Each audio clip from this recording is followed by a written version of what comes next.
علامہ شہنشاہ نقوی نے کراچی میں احتجاج کے دوران فائرنگ کرنے والوں کے خلاف FIR کے اندراج کا مطالبہ کیا۔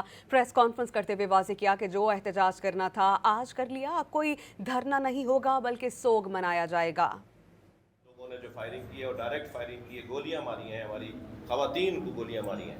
ہمارا مطالبہ ہے کہ ان اہلکاروں کے خلاف FIR کاٹی جائے اور انکوائری بٹھائی جائے، اور خاص طور پر جنہوں نے یہ ظلم و زیادتی کی ہے انہیں کیفر کردار تک پہنچائے۔ نہیں، ہماری جانب سے کوئی دھرنا نہیں ہے، جو کچھ ہونا تھا وہ آج ہم نے بھرپور احتجاج بھی کیا ہے۔ اب سوگ کا عالم ہوگا، مجالس ہوں گی اور عزاداری ہوگی۔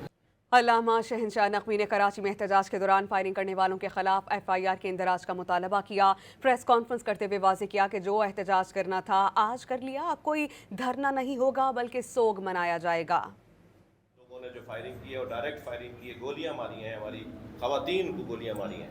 ہمارا مطالبہ ہے کہ ان اہلکاروں کے خلاف FIR کاٹی جائے اور انکوائری بٹھائی جائے، اور خاص طور پر جنہوں نے یہ ظلم و زیادتی کی ہے انہیں کیفر کردار تک پہنچائے۔ نہیں، ہماری جانب سے کوئی دھرنا نہیں ہے، جو کچھ ہونا تھا وہ آج ہم نے بھرپور احتجاج بھی کیا ہے۔ اب سوگ کا عالم ہوگا، مجالس ہوں گی اور عزاداری ہوگی۔